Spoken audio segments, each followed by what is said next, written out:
Faz de novo. Pronto, você ficou doido. Isso é uma loucura boa. É uma loucura boa. Sabe, você orei a Deus, Senhor, eu preciso vender essa loja. Deus mostrou 2 pessoas para comprar a loja. 2. E não foi sonho, não, foi visão, revelação. Falei, meu Deus, não posso escolher. Daí 1 semana, 2 semanas, o jornalista Record me procurou, eu compro a sua loja. Depois apareceu outro, falei, então eu tenho que saber para quem eu vendo. 2 semanas eu já vendi a loja. 2 semanas. Revelação de Deus. Agora, eu sou melhor que você? Niente, como se fala em italiano, niente. Deus responde a todos. Então veja bem, entenda uma coisa: você tem um chamado de Deus, você tem uma vocação do céu na sua alma, no seu coração, no seu entendimento, você tem um céu dentro de você, você tem um chamado de Deus, você tem um Kalel, o Cletós de Deus na sua vida, você tem uma vocação, você tem um chamado, você tem riqueza, porque você tem resposta de Deus. Então veja bem, rogo-vos, pois eu, preso do Senhor, que andeis como é digno da vocação com que foi chamado. Você, veja bem, vocação, você foi chamado. Você não é qualquer um. Você não é qualquer um. Porque a igreja, se você estuda igreja vem da palavra eclésia. Veja que o eclésia, o Kalel está lá no meio. O grego é assim, às vezes a palavra está lá no meio, a raiz, aí tem as palavras que vêm antes, depois, e ali no meio está a raiz da palavra. Você pode construir as palavras. O hebraico também tem isso, quem estuda hebraico sabe disso. O latim também tem isso, essas línguas primitivas. Então veja bem, você tem a palavra eclésia, é chamados para fora. A igreja é uma comunidade de chamados. E veja bem, você pertence ao reino, você pertence ao céu, você pertence a uma outra dinastia, você pertence a um outro reinado. Você não precisa ficar preocupado com essas coisas que estão acontecendo aí, né? Trump, Bolsonaro, Majestic, não sei o quê, essas coisas, não tem que se preocupar com esse negócio, não. Eu estou preocupado com a revelação do céu, que eu quero para outro reino. Enquanto eu estou aqui, Deus cuida de mim. Enquanto você está aqui, Deus cuida de você, porque você tem um chamado. Porque tem 2 crescimentos. Tem um crescimento para o inferno e um crescimento para o céu. Estou falando um crescimento para lá. Tem gente que cresce no satanismo, cresce na macumbaria, cresce na incredulidade. É o crescimento contrário. Pode falar decresce, mas a pessoa também está crescendo. Estou falando do crescimento para o céu, na luz de Deus, vocação de Deus. Tem gente que cresce na ciência e decresce na revelação. Quanto mais estuda, mais incrédulo fica. Eu tive professor que não acreditava nem deles mesmo, Márcio. E eram teólogos. Tinha um professor que tinha 3 doutorados. Um dia eu perguntei para ele: o que você tem que dizer a respeito do arrebatamento da igreja? Deu uma gargalhada que até eu estou ouvindo aqui no meu ouvido.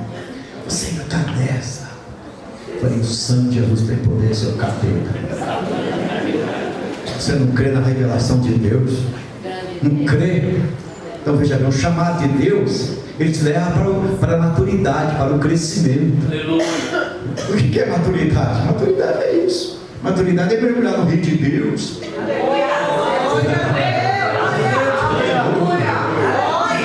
Se tiver algum rio para comparar o rio de Deus aqui, eu só tenho o Amazonas aqui no Brasil.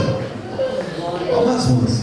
Tem o Solimões no Amazonas, tem o Encontro das Águas, e ainda descobri que tem um tal de um rio 5.000 metros, 10.000 metros abaixo do Amazonas, um outro rio do tamanho do Amazonas, que desaba também no Oceano Atlântico, é cheio de mistério. Então, se tiver que comparar, então mergulhe nesse rio, mas o rio de Deus ainda é melhor. Chamado. Agora, a partir do versículo 2, nós temos aqui algumas coisas que eu chamo de níveis de maturidade. A partir do versículo 2, níveis de maturidade. Primeiro nível, humildade. Quer crescer? Quer ser maduro? Aprenda a descer. Aprenda a descer. Eu dizia sempre, Eu estava lá no Ferreira ontem, antes de ontem, lá em Francisco Morato, na IPO deles, lá do Ministério Ferreira, pastor Levi, que é outro ministério que é da missão. E aí eu disse lá para eles que antigamente, quando o obreiro estava indo embora, terminava o culto, os obreiros não iam embora, eles iam para o pastor e falavam: pastor, se eu preciso de mim para mais alguma coisa? Aí o pastor olhava para ele: não, está liberado. Aí ele ia embora. Amém? Amém. Porque às vezes o pastor aqui não tem isso, é claro. O pastor não tem que fechar a igreja sozinho, tá? Ficava: esqueceram a luz acesa, esqueceram a torneira do banheiro aberta, não sei o quê. Tem as rondas preliminares. Ver primeiro, pode um camarada entrar e ficar preso aí dentro, depois levar as coisas embora. Mas humildade, essa palavra humildade tem várias expressões dela. Tem a palavra tapeinofrosine, palavra quilométrica, mas tem a palavra pitokos, que é a que eu mais gosto, lá em Mateus capítulo 5, versículo 2, que Jesus diz: Makaroi hoi pitokos tu pneumatus, cuja tradução: Makaroi, feliz, Macarius, feliz. É uma felicidade que você não encontra na banca de esquina, no jornal, nem nas livrarias, nem nos programas de computação, nem de filosofia, nem de psicologia. É uma felicidade gerada pelo Espírito. Eu tenho uma perguntinha para te fazer aqui: você é feliz? Você é feliz, irmã? Irmã, você é feliz mesmo com aquelas roupas que você quer ter e não tem? Mesmo com aquela bolsa de marca, uma bolsa de 14 mil aí, que está fazendo um bafafá tremendo aí, mesmo não tendo aquela bolsa, não pode falar teu nome, já deu problema, certo? Então, você veja que tem muita gente que, mesmo sendo crente, não é feliz. Eu acho que é uma boa pergunta, é uma boa hora você falar para o teu irmão: ainda bem que esse não é o nosso caso, né, irmão? Você é feliz! Aleluia! Bem-aventurado! Aleluia! Mas tem uma palavrinha lá no meio que fala que é pitocos, que é o pobre, é o miserável, é aquele que não tem nada, é aquele que depende da esmola de outro, depende de um prato de comida, depende de uma agasalho. E se alguém não lhe estender a ele esse agasalho, essa comida, esse prato de comida, ele morre. E esse é o pitocos. Mas como Jesus teve coragem de falar um negócio desse para a gente? Bem-aventurados os pobres, miseráveis, que não tem nada. Ainda bem que é de espírito. Aí o negócio chega profundo, porque de espírito é assim: eu sou espírito, você é espírito, mas Deus é espírito. Você é uma casa, um tabernáculo, uma barraca, e dentro de você tem um vento chamado espírito. Onde ele está, eu e você não sabemos. Nenhum médico com seu bisturi conseguiu tocar no espírito de alguém. O dia que ele conseguir tocar, ele vai ser o maior gênio da face da terra. O único instrumento que nós temos aqui na terra que toca na alma, Deus capítulo 4, versículo 12, vai lá na divisão da alma e do espírito, juntas e loucuras, e há para decidir pensamentos e intenções no coração.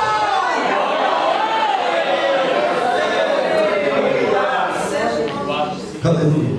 Então veja, eu sou espírito, você, só que eu sou uma centelha, um sopro, um micros, e Deus é o macros. Então, em relação a Deus, eu sou tão dependente assim como um mendigo é dependente de uma esmola, de um prato de comida, e se ele não estender a mão, eu morro. Assim sou eu em relação a Deus. Bem-aventurados pobres de espírito. Eu sou pobre de espírito, me alegro de ser pobre de espírito, porque eu sou dependente de Deus.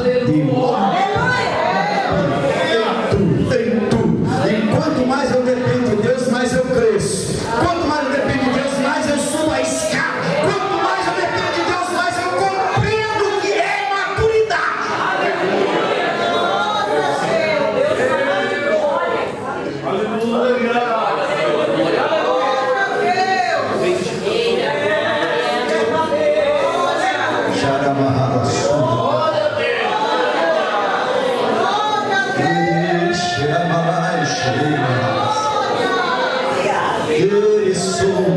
coisas grandes, está fazendo coisas grandes.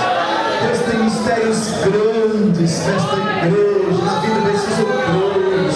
Deus tem chamadas grandes, Deus tem portas grandes, Deus tem coisas maiores para fazer na tua vida, filha. Portas maravilhosas estão se abrindo. Abra os teus olhos e entenda o chamado de Deus.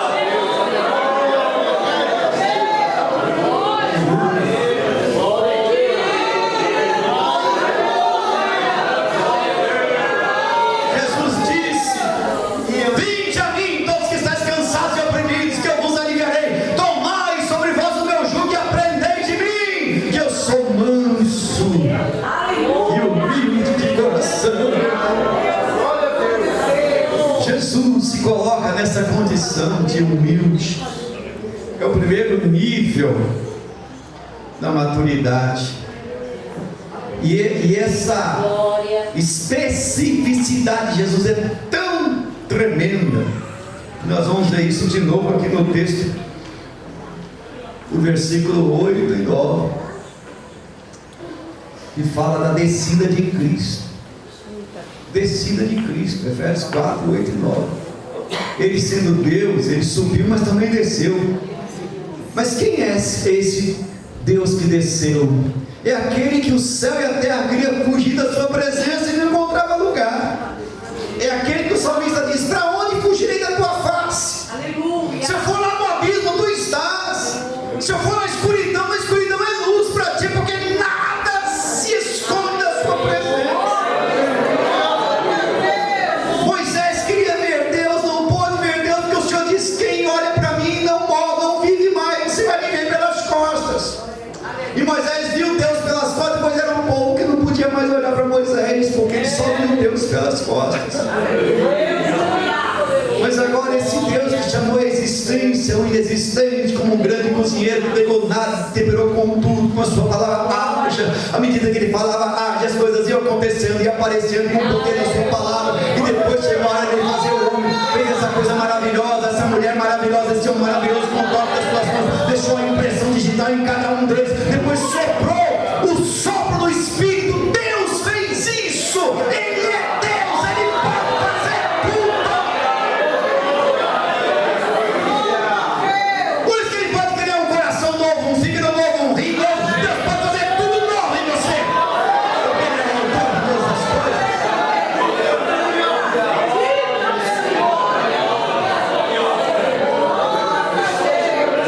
Aí você olha esse ser que nem ser visto pode.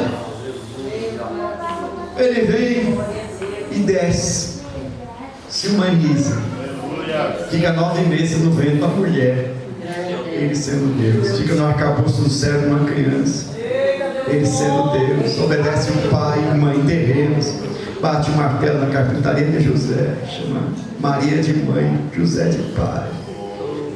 Ele sendo Deus, ele desce, anda pelas ruas, conversa com as crianças, depois cresce, anda no meio das pessoas, entra nas casas, abraça. Entrou na casa de Zaqueu em Jericó, um cobrador de imposto que os judeus rejeitavam, dormiu lá. Diz: hoje mesmo me convém pousar em sua casa, tocar nas pessoas. Deus conosco, Emmanuel. Ele desce no seu pão, se humaniza.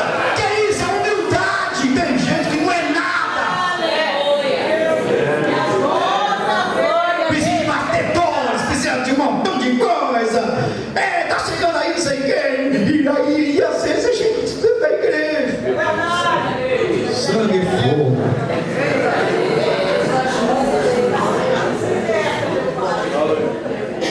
Eu prefiro ficar com Jesus. Eu tenho que moderar aqui minhas palavras e não prego mais. Mas irmãos, é a questão da humildade. Questão da humildade. Olhar para Jesus. Pregar a respeito de Jesus, hoje em dia é temerário, porque se você vai falar a palavra de Deus, de repente você é corrigido. Então, peraí, se você coloca lá alguma coisa que o cristianismo faz, a cristandade faz, mas que Deus não aceita, porque nos tempos dos judeus, nos tempos de Israel, era assim: o povo era inclinado à idolatria, e alguns reis lá levantavam o rei, Deus levantava um rei, o rei tirava a idolatria, tirava Xerá, Baal, Astarote, tirava tudo, e aí Deus abençoava, dava igual o rei Asa, venceu 1 milhão de etíopes na guerra. Deus maravilhoso. Deus entrou na guerra, disse, como é que pode? Deus depois ficou com onda. O Abias a mesma coisa, e outro. Aí vem outro e põe a Sera, põe Baal. A igreja às vezes é bem parecida assim, porque de vez em quando tem umas coisas estranhas na igreja. A gente chega nas igrejas, tem umas árvores estranhas. Em vez de olhar para Jesus, aquela árvore cheia de coisinha. Não, porque Jesus sai para lá, capeta, não precisamos de nada. Nós só precisamos de Cristo. Só precisamos de Cristo. Cristo é tudo, Cristo é tudo, Cristo é tudo, Cristo é poder, seu bem, Cristo é tudo. Não preciso de nenhum mediador, não preciso de nada. Eu só preciso de Cristo. É tudo que eu preciso. Humildade. Olhe para Jesus. Aleluia. Glória a Jesus. Deus lindo e poderoso. Paulo, depois vem a palavra mansidão aí. Depois vem a palavra mansidão, que é a sequência da maturidade. Mansidão. Irmão, você é manso? Irmã, você é mansa, irmã? É? Naquelas horas lá, aquelas regras, você é manso. Você é manso, irmão? Outro dia eu vi um homem falando que tinha um obreiro que chegava em casa, quando chegava em casa o cachorro fugia, o gato fugia, o passarinho queria fugir da gaiola, ela falava, fuja também. Se você encontrar alguém assim, você foge, nem entra lá. Porque normalmente o cachorro é tão carinhoso, né? O gatinho, o passarinho até olha, e aí o cachorro quer fugir. Sai fora, isso aí deve ser capeta. Porque tem gente que é pior que o diabo. Tem gente que entra no diabo, deixa o diabo 2 vezes mais do que é. O diabo entra nele, é ele que entra no diabo. Tem gente assim. E às vezes que não tem crente. Ele é tudo, carente, cliente, querente, menos crente, menos salvo em Jesus Cristo. Então veja bem, mansidão é uma palavra de quem está no degrau da maturidade, de quem está crescendo. Você não nasce manso. A mansidão é uma obra do Espírito, é uma obra do fruto do Espírito na sua vida. A mansidão vai dar uns apertões aqui, outro ali. Eu sempre falo que quando a gente está viajando, às vezes o carro tem a mania de furar o pneu no lugar mais difícil que tem, no escuro, numa curva. Parece que ele arruma um lugar para aprontar com a gente. Parece que tem alma pneu de carro para furar. Aí você vai lá trocar o pneu do carro, e tira aquilo e tal, e põe, tira lá os parafusos, e põe o step. Hoje em dia o step é desse filhorinho assim, eu não sei quem teve essa ideia, misericórdia. É um pneu de bicicleta, né? O step dos carros novos agora. Como é que pode fazer uma coisa dessa? Né? Quem é que teve essa inspiração? Não é de Deus isso. Mas olha, aí você vai lá, coloca, aí põe os parafusos e tal, depois tem o aperto final. O aperto final tem que fazer creque. Você vai lá e creque. Aí vai lá na roda, creque. Vai lá na roda, creque. Aí tá bom, você pode ir embora. É isso aqui. A mansidão é o creque de Deus. E essa escola Deus está fazendo um creque em você. Parafuso frouxo aí, pode sentir. Creque. Diga comigo, creque. Mais uma vez.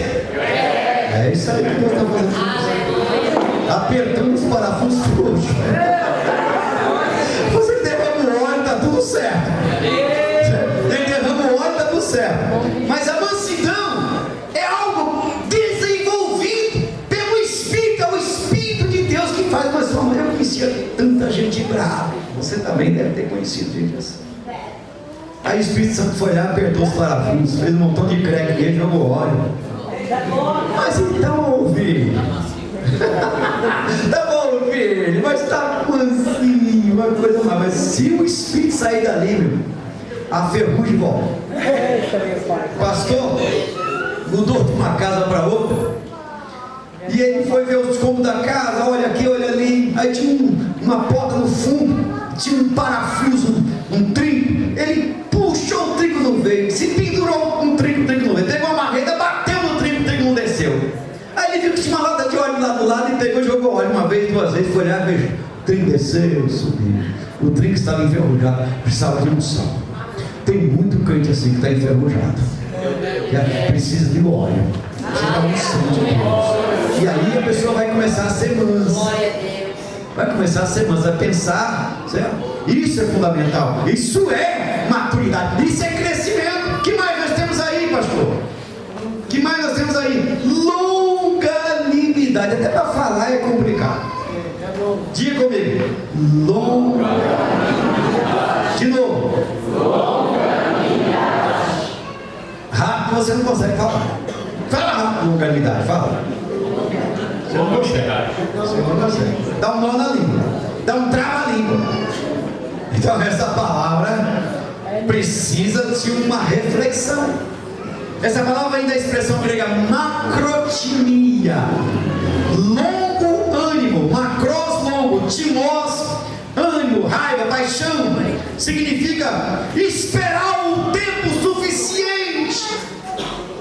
Significa você parar e não falar prematuramente. Deus conosco é longânimo.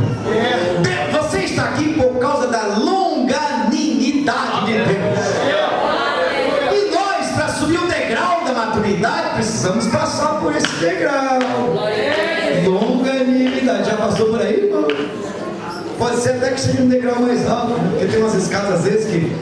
Agora não tem mais isso não, mas antigamente a gente queria fazer tudo dentro de um terreninho pequenininho. Aí fazia a escada no fundo, porque aquele degrau. Eu tenho isso na nossa igreja, certo? Mas aquele degrau, você saía para você pensar longanimidade.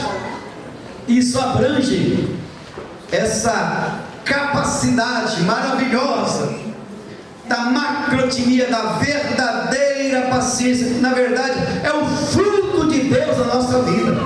Fruto de Deus na nossa vida. Depois nós temos uma outra aí, qual é? Onde nós estamos?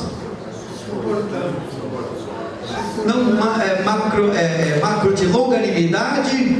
Depois longanimidade é suportando uns aos outros. Essa palavra é uma palavra que a gente precisa também parar nela. Vem da expressão grega anekomai, que significa mostrar tolerância para com o outro. Às vezes a gente não tem tolerância. Por que a gente tem que suportar o outro? Porque o outro às vezes tem umas coisinhas que, se você não tomar cuidado, você não quer nem ficar mais perto dela. Porque temos irmãozinhos, suas irmãzinhas. Irmão do céu, você precisa de ter esse suporte. Precisa de ter. Porque são coisas que precisam ser suportadas. Então veja bem, mostrar tolerância.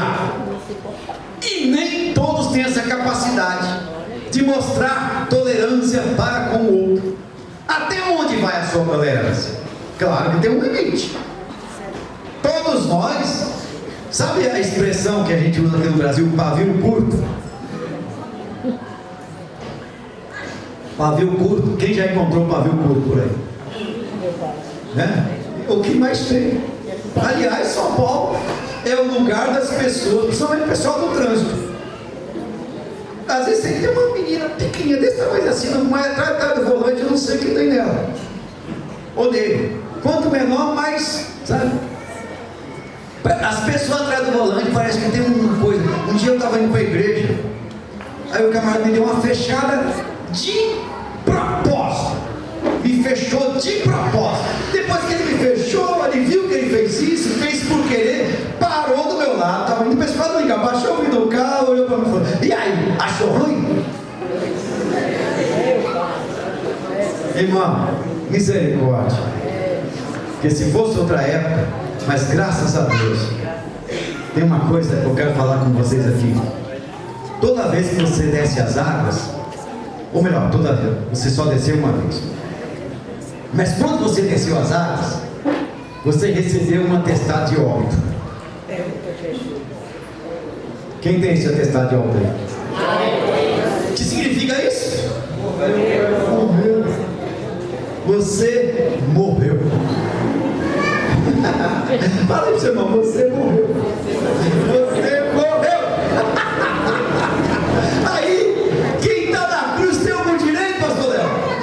Pastor Léo, tem algum direito? Aí eu vou entrar na justiça contra ele, contra ela. Eu vou. Você morreu. Quem defende a sua causa é Cristo. Saulo estava perseguindo os cristãos. E lá na estrada de Damasco, capítulo 9, ele teve um encontro com o Senhor da igreja. E a voz veio do céu: Saulo, Saulo, por que me persegues? É Cristo que defende a sua causa. Suportamos. A igreja é assim, porque a igreja é uma família. Sabe, tem gente de todo jeito na igreja. E a gente tem que suportar. Isso é crescer. Isso é subir os degraus. Que mais temos aí?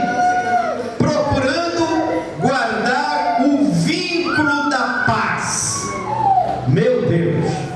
A palavra vínculo vem da expressão grega sindesmo, que é aquilo que mantém as coisas juntas. Eu fui procurar lá a tradução melhor dessa palavra. Sabe o que eu encontrei? Que o vínculo é como um cinto que segura a roupa. Sabe aquela roupa que é tudo segurado no cinto? Antigamente tinha um cinturão, uma roupa aqui, tipo, aí o cinto aqui segurava tudo. A roupa de cima, a roupa de baixo segurava tudo. É o vínculo. Se você não tiver um vínculo, você fica desnudo. Meu Deus. Vínculo da paz. É o cinturão que segura a sua roupa para não mostrar as vergonhas. Vínculo da paz. Sindesmo. Isso é profundo, porque tem muita gente que já perdeu esse cinturão faz tempo. Qualquer coisa é guerra. O que é isso no sentido da... Ele se expõe a sua ira, a sua raiva, expõe sua amargura, porque tem muita gente por aí, que não é nenhum de vocês, que tem um porão na vida. O porão da alma é um quartinho fechado, que ele põe lá a mágoa, a inveja, o descontentamento, a ira, tudo é coisa ruim, ele vai colocando lá dentro. É o quartinho, é o porão. E quando alguma coisa não dá certo, aquele quarto se abre, aqueles demônios se manifestam nele, porque está no quarto dele. Está no quarto. Aí você, mas espera aí, como é que essa pessoa é desse jeito? É porque o quarto está aberto, então ele confunde as coisas, ele faz a transferência. Enquanto Jesus não entrar nesse quarto, limpar esse quarto, queimar esse quarto, colocar fogo nesse quarto, não vai dar certo nada na vida. Eu já contei aqui que quando a gente morava na roça, a gente fazia as derrubadas, deixava o mato secar, fazia o acero, que é para o fogo não passar por propriedade do vizinho. Os caras davam um acero para a garotada aí, é como se fosse uma estradinha. Você tirava todo o mato, aí o fogo não passava. Hoje tem outros métodos. O fogo não pegava na propriedade do vizinho. Aí a gente esperava o mato secar, e depois o papai colocava fogo, porque a gente ia plantar milho, feijão, e a gente naquela podia fazer as derrubadas. Quando o papai colocava fogo naquele mato, mas saía cada bicho lá de dentro. Saía escorpião, saía cobra, saía barata, saía aranha. O fogo ia queimando, os bichos iam saindo. É isso aí que precisa acontecer na vida de muita gente. Deixa o fogo de Deus queimar aí que os bichos saem.